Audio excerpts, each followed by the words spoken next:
En el fondo ambos grupos estaban manifestando ese sentimiento patrio a la lucha por un lugar, también, en este caso pues es España y Portugal, en el caso de los españoles y los portugueses, al que pertenecían o pertenecen, no por obligatoriedad como habíamos dicho, sino por un impulso natural que tienen los animales gregarios a asentarse en un territorio que reconocemos como idóneo para vivir.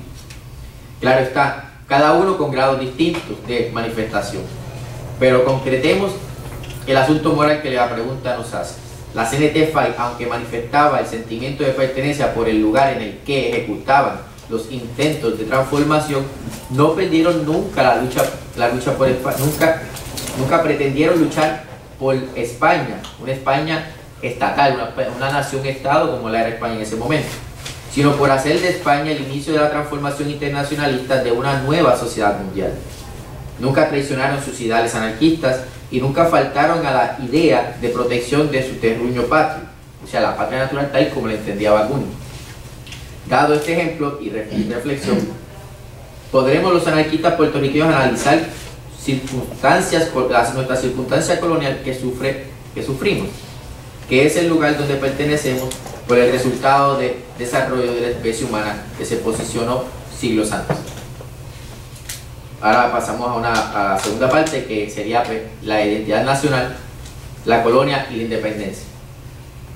La identidad nacional es la manifestación lingüística para presentar de forma tergiversada el sentimiento de pertenencia, llevado por grupos que solo toman como correcta el término de patria política, pero ahora conscientes del término patria natural como la manifestación inconsciente del sentimiento de pertenencia que tiene un individuo en relación social con otros individuos que se encuentran en un lugar específico, podremos entonces recuperar la identidad nacional tal como la debería ser entendida y así hacer una descripción de la idea de la nacionalidad para la isla de Puerto Rico.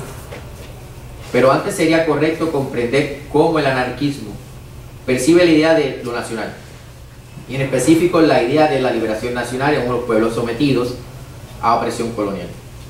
Bakunin siempre ha concebido la idea de la revolución social íntimamente ligada a la liberación nacional de los pueblos sometidos.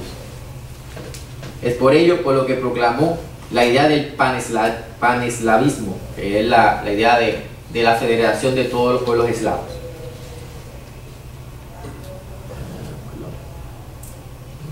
Aquí. Como forma de emancipación de los pueblos eslavos que sufrían los yugos imperialistas de Rusia, Austria, Prusia y Turquía en el siglo XIX específicamente.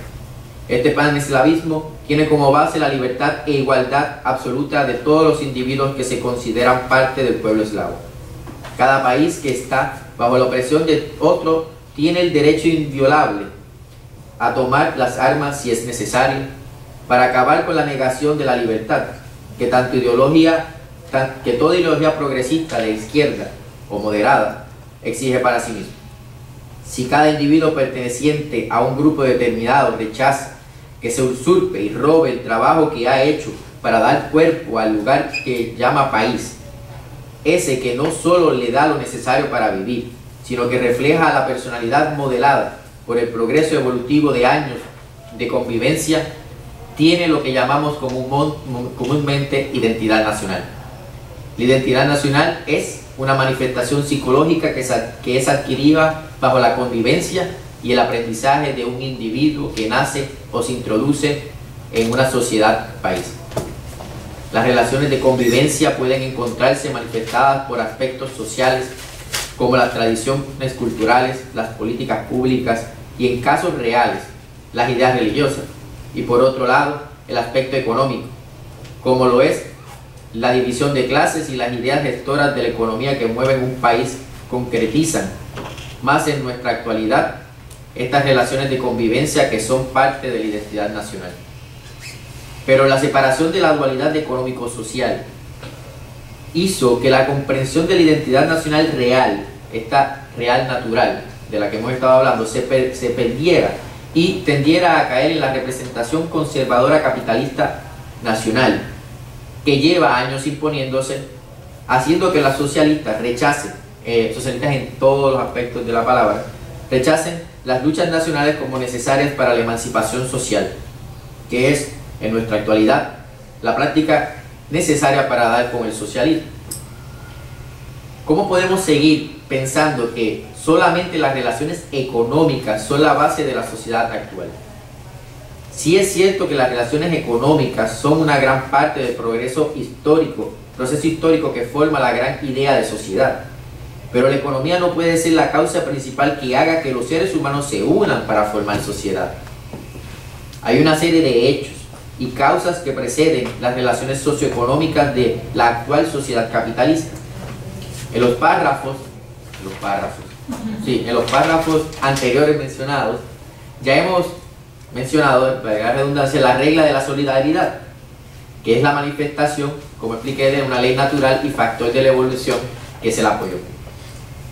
Y como consecuencia de tal regla surge el sentimiento de pertenencia, que es uno de los factores principales para el surgimiento de la sociedad y luego del país, o sea, de una patria. Para que haya sociedad debió haber antes un proceso de transformación, un proceso de evolución, en la mentalidad de los seres humanos que se relacionaron en un lugar determinado. Y luego, cuando se concretizan los modos de relacionarse de un grupo de individuos, es donde podemos hablar de cómo se relacionan económicamente los individuos de ese lugar ahora como país y cómo lo hacen con otros países. Cuando en el socialismo, y repito, en términos generales, tanto anarquistas como socialistas, estatistas, todas las gamas del socialismo que actualmente han crecido, se habla de que las luchas nacionales o de independencia no son importantes para la emancipación de las clases oprimidas. Y quiero hacer una pequeño paréntesis para decirles que las clases oprimidas, por lo menos en nuestro siglo, se han diversificado bastante.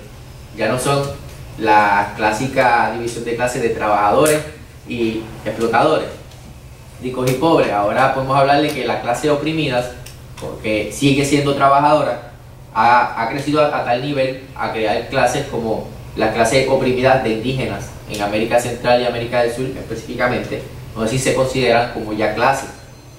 Y nuestra actualidad, a que muchos de nosotros pertenecemos, es la clase juvenil. Y eso pues lo vincula ya lo que son los oprimidos, en el caso de los indignados en España, la huelga en Chile de los estudiantes y la huelga de Puerto Rico de los estudiantes, pues que prácticamente muchos de nosotros participamos. Eso tal vez no sea un vestigio concreto, pero sí es un principio de que existe una posición de clases que se han diversificado dentro de las clases oprimidas. Entiéndase, en el caso de la juventud, nos consideramos oprimidos de la clase adulta que tiene control del caso del gobierno, específicamente donde no nos dan ayuda ni posibilidades de.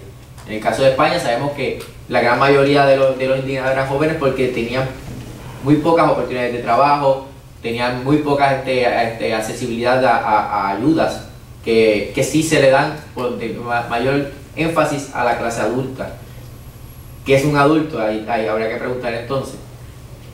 Y en el caso de nosotros los puertorriqueños, en el caso de la huelga, nos consideramos una clase que se estaba rebelando contra la gran clase opresora. Así que éramos un pedazo de una pequeña subclase dentro de la clase trabajadora, porque nos consideramos trabajadores que estudiamos. Sabemos que muchos de los adultos no nos veían con buenos ojos porque pensaban otra cosa. Nosotros nos veíamos como una clase que quería rebelarse y demostrar que tenía derechos.